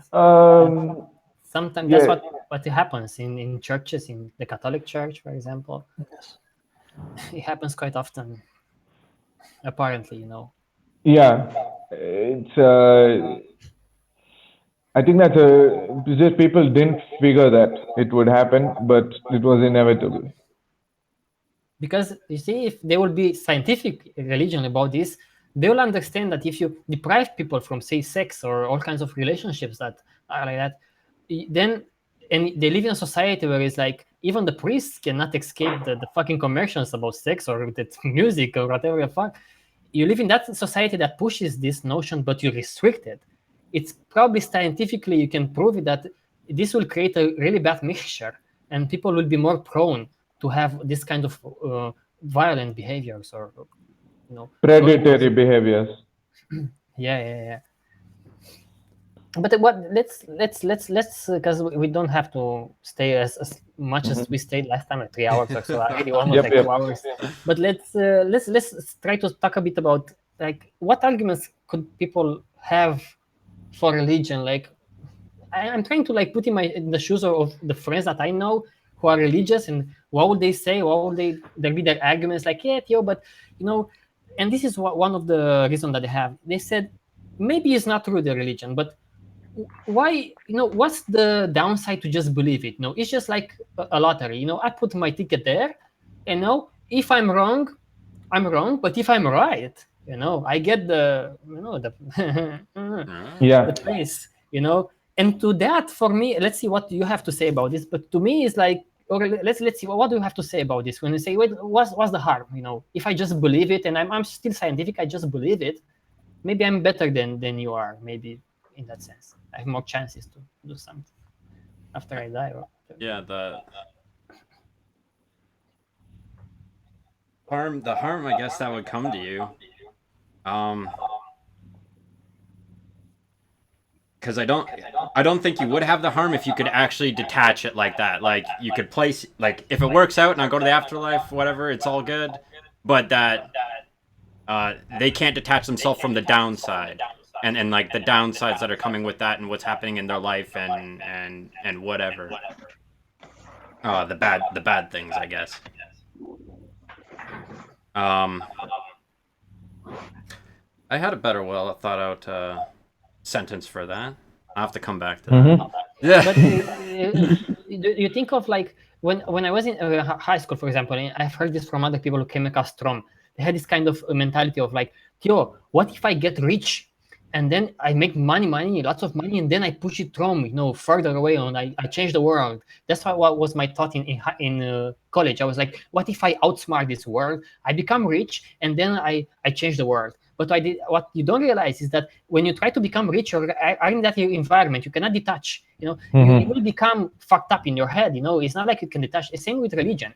You can't just be a bit religious and I'm still like scientific. You will mix together, and you might get all kinds of downsides. Like, for example, the devil. The devil. Yeah. You have some hallucinations, or you mix up the scientific facts with this kind of shit. And I know people who believe in numerology and shit like that, and because their numbers don't match, they feel shit that day, because of the numerology or shit like that. So I don't think you can escape that way. I don't think you can separate. I think that's what you're trying to say, maybe. Yeah, you can't just take like that. Oh yeah, I'll believe in God, so I get the afterlife good thing. It's like, oh yeah, but I'm also being plagued by demons every day and fucking all this bullshit, and Bob hates me because whatever.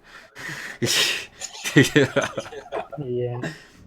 I think if you could think the way, then like religion wouldn't be as damaging as it is. But yeah, it's a double-edged sword if you want to. You So have to what take other the good answers and do you guys have? Because I have another one that is interesting, but I want to hear from you. What do you say? Like, what is the harm besides this? Just believe and.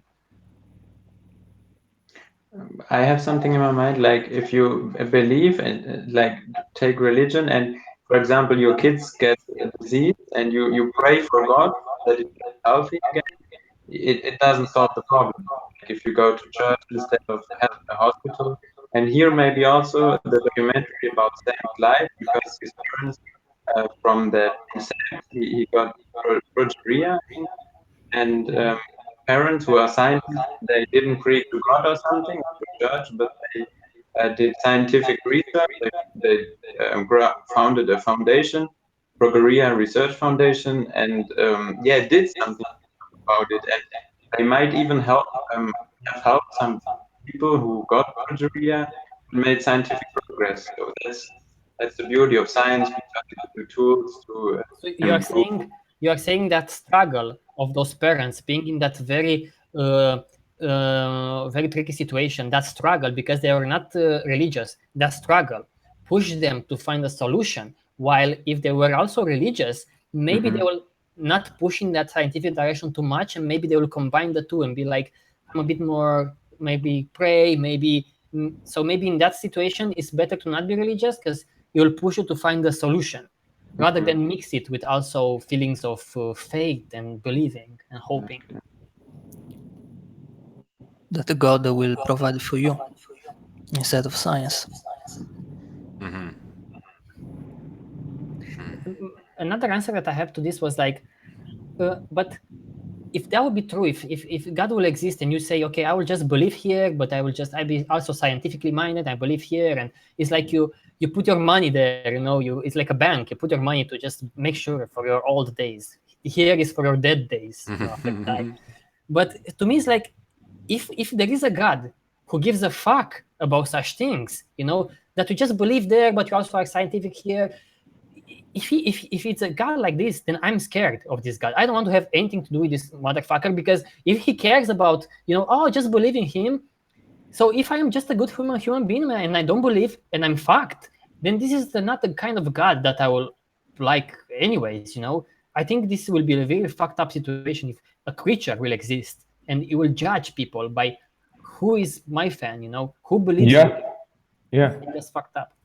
yeah. If you're not on my team, fuck you. Yes. See, the way I see it is, doctors and see, suppose you have somebody who's very sick and they're undergoing an operation. The doctors work on the person inside the operation studio. God should work for the people who are waiting outside. Right? He makes the wait bearable. If you want to have religion and you want to reconcile it, Keep it faith, in the waiting room. to make your wait in the waiting room bearable, because whether the doctors are doing their best or not, you are going to be going through hell outside, right? And if it helps you without harming anybody to make that wait a little bit more bearable, there is real no harm in that. Because if you see, for me personally, I will be like, this is a shit situation and this feels really bad. But I don't need to feel that there's someone watching over me and that it will be all right. Right? Good or bad, I'm going to deal with it. It's not a problem. It does feel like shit. But some people, they do need to feel reassured. And there's no harm in that. The harm really comes when uh, you have a son or a daughter or one of your loved ones, they need an operation, and you lay them flat out and you pray, hoping that magically it gets fixed. That is the real harm. Vasash, there are other kinds of more indirect downsides. First, I was thinking now that if I will go to Romania and I will try to become the president and change the world, let's say I want to change Romania and I have these great ideas, and so if I will say the one thing that I'm not religious, and if I will say I'm not religious, people will be very furious and they will not elect me. So they might be these calm people who use God in the waiting room, but maybe in contrast with, if they see someone who is like not religious, maybe they won't elect it for like president, or they want to whatever, maybe they'll have this negative feelings towards people who are Right. not like them. They may seem harmless in the waiting room. Maybe they are not that harmless when it comes to all kinds of such decisions. I'm thinking now. Which is why I think that when religion is passed on, it should be made very clear what it's for, right? Um, People have to find a way to reconcile that and say, I cannot apply it to elected officials. I cannot apply it to government. It is something for me to help me deal with shit when there's no evidence that things might go one way or the other. That's the utility of faith and religion. But it's difficult to sell that idea. It's better to say that, oh no, there's the more faith you have, the higher chances of the magic happening, which is the real harm. Like, it holds you back from rational thought. Yeah. Well, it's also that I always have this kind of mental game, like if suddenly like a pink ball will appear in front of us, there are 5 people or whatever, it appears, it makes some sounds and disappears. Yeah. What is the best way for us to go and find out what that is? Because every kind of like religion of miracles and so forth, there is no other way other than just going with science and trying to investigate and try to replicate and trying to come up with theories that you can test. So in that sense, I feel like science not only is practical but provides us with realistic answers. I will be more confused probably right now with the knowledge that I know to just believe some weird shit about that event, or or rather say I don't know what this happened. But I want to say that with religion and these miracles, because this is another part of religion and spirituality, this kind of miracles. People say that miracles happen, but it's like it's a failure, I feel, in education and a scientific mind, because you can miracles are just if you don't explain something. This is my point here. If you don't explain something, doesn't matter what the fuck that is, your life story, your fact that you wake up and you couldn't move, something that you saw, something that you hear, if you cannot explain it, there are two ways. Either you try to explain it or you try to invent something about it. Yeah, you try to just project something about it. And I think religion is and spirituality is just this is hijacking our methods of investigating the world, and it's like a layer that confuses things like shit ton, because people are not taught. I don't think in this world we have an educational system. I think we only have like farms where people are raised like chicken in farms in little cages. That's all. Memorize. No one is taught how to investigate something. Doesn't matter what that is. Investigate it. And that's why people jump to these kinds of gurus, and it's full of them online now. What you should eat, how you should dress, what you should do this, should do that. All of these are spiritual in a sense, because people just believe these other gurus. They don't go with the science. Like, okay, what is best for me to eat? Even that is a religion. Yeah. There are many religions in that sense. Oh, I tell you what you should eat. Eating vegan is better. But what is the evidence there? So the point here is that I want to make is like, if people had a scientific mind and they knew how to solve problems and to investigate mysteries, I think it would be less likely for them to migrate to this spiritual bullshit that is infiltrating the society. And for that reason, I don't have much respect for religion. I don't have much respect for spirituality, because fuck off. You make things very confusing, and even if you use them for yourselves, I mean, it's okay, but I still have to say something about that. I feel the need to just say something because I think it fucks things up. Yeah, so I think you said it quite well. Would it be accurate to simplify to say that religion and spirituality makes people look for answers, science makes people look for the right questions? It depends. I think science also makes you look for the right answers, because it depends. It depends. It's also a mix of language. Depends how you put the questions, and depends what people I mean, we could be fooling ourselves with just fancy words, just using language to confuse. But that's what I like about science. The thing is that where it differs from religion or spirituality is that asking questions is essential to the process. That you must learn to ask. And the reason you do that is to find answers. But religion doesn't do that. You're not supposed to question. You're not supposed to ask.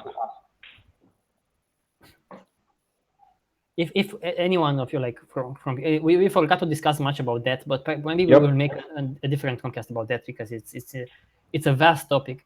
And maybe what if I'll force you to like give me a minute or two about this subject. What would you say about this subject? How would you describe like religion and spirituality, like every one of you, because we have to like close this TROM-Cast a bit earlier, because then we have to go to some news. But if you will force yourself to like summarize, what the fuck is this? Almost like explain to an alien, or what the fuck is this religion and spirituality thing? Like, what would you say? What would you say? Hey, Cody, I'm here from the planet Boombila. Hey, I'm here, and I've heard about this kind of religion and spirituality. What the fuck are you talking about, man?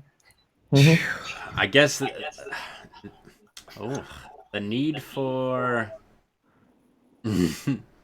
explanation, reason, maybe. What is religion? Okay, well, religion would be. It's tough to. I'm trying to define religion separate from spirituality, even though parts of them are Mixed. overlap. How about faith? I guess faith would be the belief in something you couldn't. I guess to think Prove. something that you couldn't prove necessarily.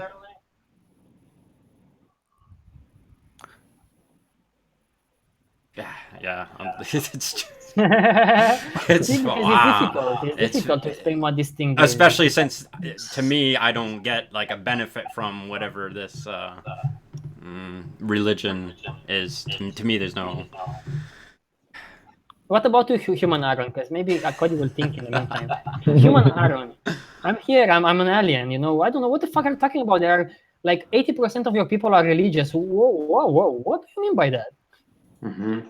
I would say religion is something what people believe, which means they are seeking for answers, and they don't have them. That's why they came up with some stories, and these are perpetuated now by the trade system we live in, because people get baptized when they are little children, then they get the confirmation, then they get the marriage, they marry somebody, and then they die and go to heaven. Another story by religion. Yeah, that's a good answer. What about you, Francesco? Well, for me, religion is all about a story that came into happen when people saw things happening around them and they couldn't explain it because they didn't have the knowledge to know what was this phenomenon they were seeing, how to replicate it, how to predict it.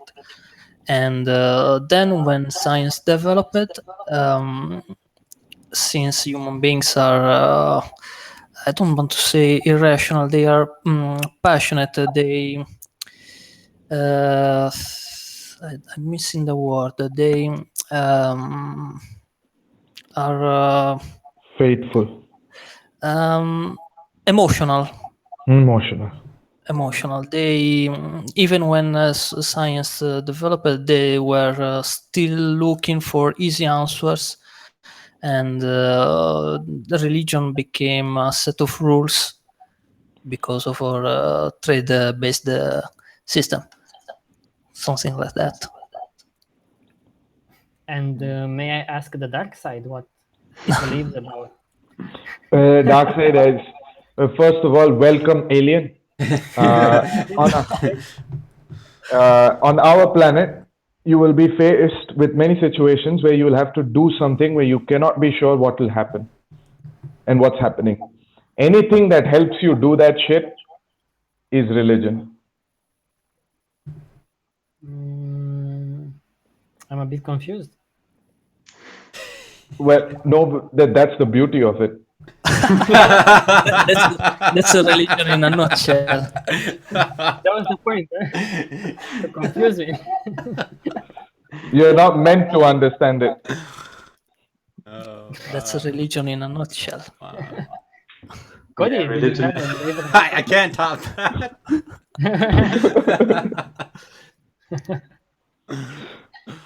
Yeah, so that's It is organized faith, basically. yeah. Organized faith. Yeah, and I think that science is the clock for the time, or is the meter for length, and is the way that we properly measure the reality. And religion is just like making poetries about those. If I will put them in perspective, like yes, you use the clock to know exactly what time is and the meter to measure things and to predict the world. You can also make this kind of poetry that has nothing to do with reality. If some people feel good, okay, but we cannot use that to build our societies and to advance forward. So if we are scientifically minded and we base our society on science, then I'm okay with that. But I will still always point out the the stupidity of faith and religions and so forth, because I think they deserve sometimes a kick in the butt, because they too will laugh at other crazy things like flat earths and so people and so forth. So I will not spare them. Mhm. This kind of thing, I will never spare them. I know people are like, should you be more like Richard Dawkins, who is like, religion people are fucked up in the head, or more like Neil Tyson or others who are like, I'm like soft with religion. I don't know. I don't think it's either way. I think both ways are good in the middle as well. It's never. I don't know how to approach this. It's a bizarre subject. If you really think about it, if you go a bit step behind, it's a fucking bizarre subject. It's like, Yeah. oh, a guy invented this, and you're like, oh my god, okay. Okay, religion. Oh my god, I'm glad that I'm not religious. So, if you want, I have some news for you guys. Yes, let's do this. Let's do this. Salmon farms coming Norway in 2020. Remote control. That's how you pronounce it, right? Salmon, not Salmon. 'cause, Salmon. Yeah, this English is like salmon. Salmon. Yeah. Salmon, yes. Salmon. Yeah, it's an interesting way of like instead of overfishing the oceans, you raise fish in a big tank, and you leave this big tank in the ocean basically, and it can even float, and it protects the fish from outside like predators, for example, and that's how you can farm fish. It's one way that is maybe it's better than current. Let's take the fish from the ocean, like, better control them. So basically, the fish are going to be born into prisons. Exactly. Yes. Yeah. Okay. What? But since the fish are born into prisons, they might not know what the ocean is, so don't miss it. Yeah. Yep. What about that? Yep. You It's want? traveling actually, to the ocean, so they will be like, "Oh, what a ride!" Oh wow, yeah. Well, of course it would be better to move to eat more like plant-based diets for all kinds of reasons. But as a solution for today's overfishing, I think it's a good solution. Yes. A hacker stole data of over 70% of Bulgarian citizens from a tax agency, or from the tax agency in servers. Oops. Did you read that? I did. That was yeah. It kind of reminds me of Equifax, to be honest. A little smaller, a little more localized, but it's yeah. But compared to the country, it's like 70% of all. Yeah, that's pretty messed up. Or 5 million. 5 million people. It's like no matter how hard you're safeguarding your data, if the people you're trusting to safeguard your data are not safeguarding your data, or not motivated to. Yeah, not motivated to. Yeah, it's gonna be. Yeah. That's interesting. Another news in this one. Hacking and. Kazakhstan began intercepting all the HTTPS traffic forcefully. Yeah, you're. I guess you're forced to install a new certificate. Yeah. In the browser that will read your traffic. Yeah, basically they get to legally man in the middle your internet connection. Okay. China is not the only cool kid in the block. That's true. Yeah. Kazakhstan's got their own little thing going. That means they survey what they do in the internet. Yeah, well, and specifically the traffic that's purposely encrypted. They let themselves have the code or whatever, the magnifying glass, to be like, oh, what are you doing here? And they can tamper with your connection. I'm always saying that even citizenship is a form of trade but it's forced. It's like I accept. Yeah. I am a citizen of Kazakhstan, and I accept these things. If you don't accept my rules as a Kazakhstan tribe, you will get away your freedom to be in this country or whatever. That's why when you go to another country, there's another set of rules, and you can see that as a trade. Like, okay, you respect the rules. You do as we say. Don't go naked on the streets.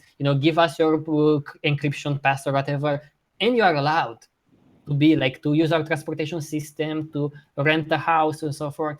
So that's why I see them as forced trades, because that's why some people want to leave these countries to go to other countries because the trades are maybe more acceptable there and so forth. And this is a forced trade, because they say, if you want to access the internet, you give us the key to this encryption. You install this certificate. If you don't, then you don't access the internet. You see, if this, then that. You know, it's the Scientific News Digest. There's like a bunch of headlines, I guess. The soaring skin cancer rates, breast milk, 5G. Yeah. But my focus was like on the 5G, because it's this kind of thing like 5G creates the new internet, creates all kinds of health problems, and the short answer is like not quite. No, I mean the scientific consensus regarding that is not kind no. It comes from the Cancer Research UK, so they are quite trustful when it comes to such things, and they review such things very well. And just that's the simple answer here. It's because it's another conspiracy here, like they will install 5G and they will like fry our brains. And in a way, it's understandable that people are mistrusting companies who are rushing with such technologies to implement, and maybe they don't do much science. But also you have to separate these two. You should say, let's not rush, with this. But don't say like, 5G is going to like create problems and so forth. And it seems it's not true. It's not true. I didn't get to read the last two, but don't let encrypted messaging become a hollow promise. Yeah. So this was. This I want to make a point with this one about our trade-free idea, because when we think about this kind of trade-free idea that we had, like to create trade-free goods and services and so forth, and other people may find holes in this idea and be like, yes, but we also can create trade-free, I don't know, something ridiculous like guns or trade-free Bibles. That's trade-free, and you spread misinformation, or you can create trade-free goods and services are not abundant and it's shitty. Yes, you can find holes in all ideas, and I think you can make a parallel with encryption. Encryption in general is great, to have encryption, but it's not the whole story. There are so many ways to go around encryption. You can find many holes. Like encryption can be stored like WhatsApp. You have one phone and another phone, and you say, okay, encryption between the two phones. But WhatsApp says, do you want to enable history, like to preserve your history or your chat? And if you say yes, those messages get unencrypted, go on Facebook servers. They stay there unencrypted, and it's a way for them to avoid this encryption, and still have access to that. There are many ways around any kind of idea, from open source to trade-free and so forth. But in general, it works. This is my parallel here. Encryption works in general. It works in most cases, to stop people from stealing data, to stop journalists, to allow journalists to talk more securely with each other and so forth. It works, okay?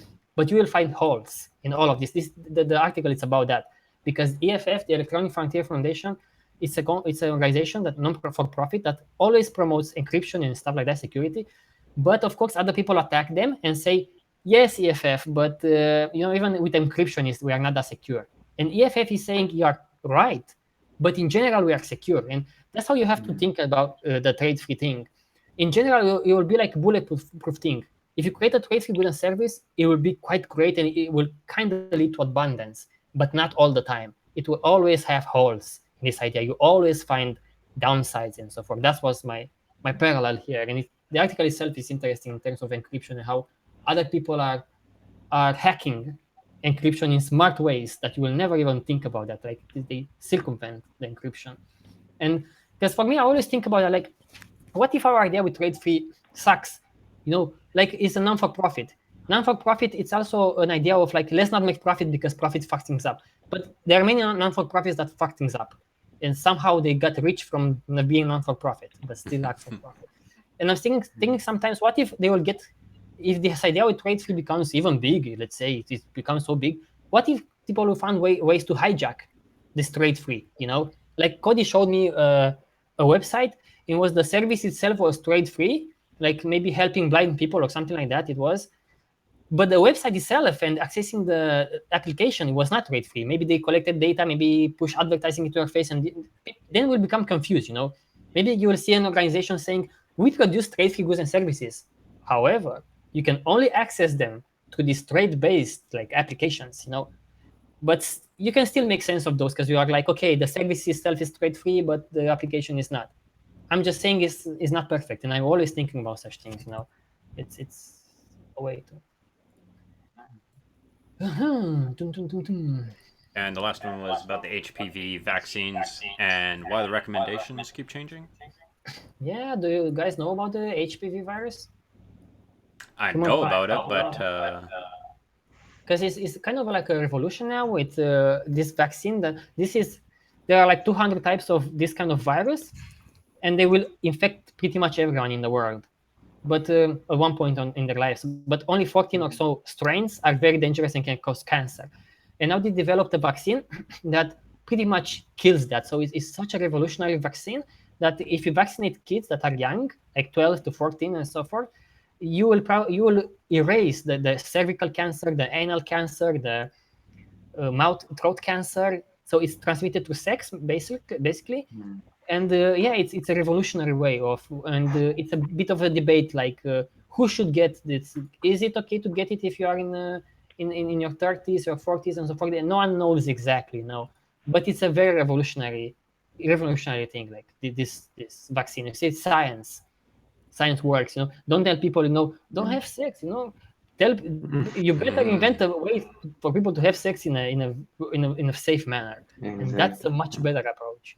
Because I know that even isn't that Pope said, or who said that condoms are not are kind of against religion or something, because it's not natural to use condoms.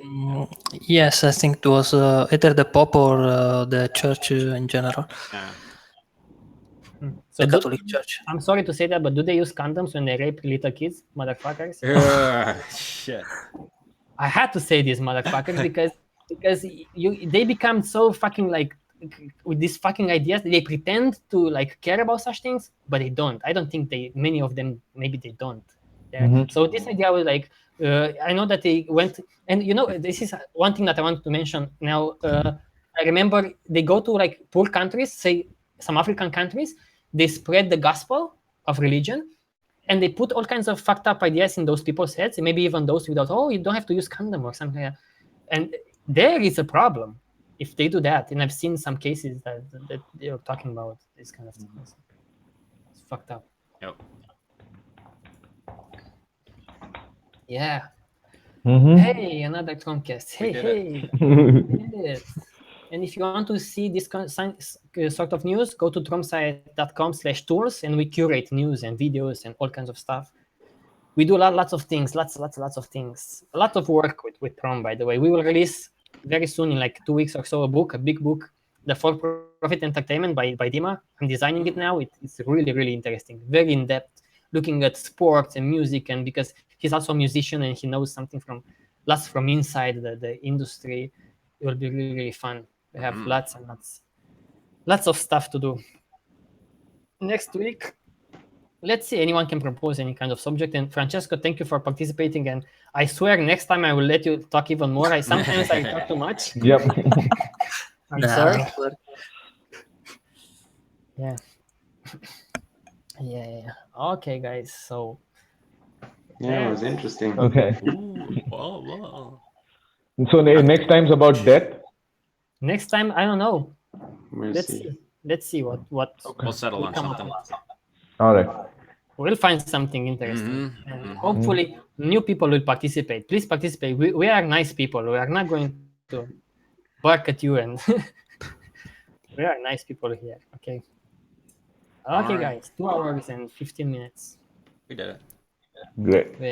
Thank you for participating. Thank you for whoever listens to this thing. By the way, let me mention this. We have TROM-Cast available in audio format as well, because Alexio converted all of them in audio format. So you can go to tromsite.com/videos, and here at the TROM-Cast section, you will see that you have access to the audio versions. So if you don't like our faces, no problem. You can listen to our voices. Okay, then. See you, everyone. Yep. Bye bye. See you. Bye. Ciao, Francesco. Ciao.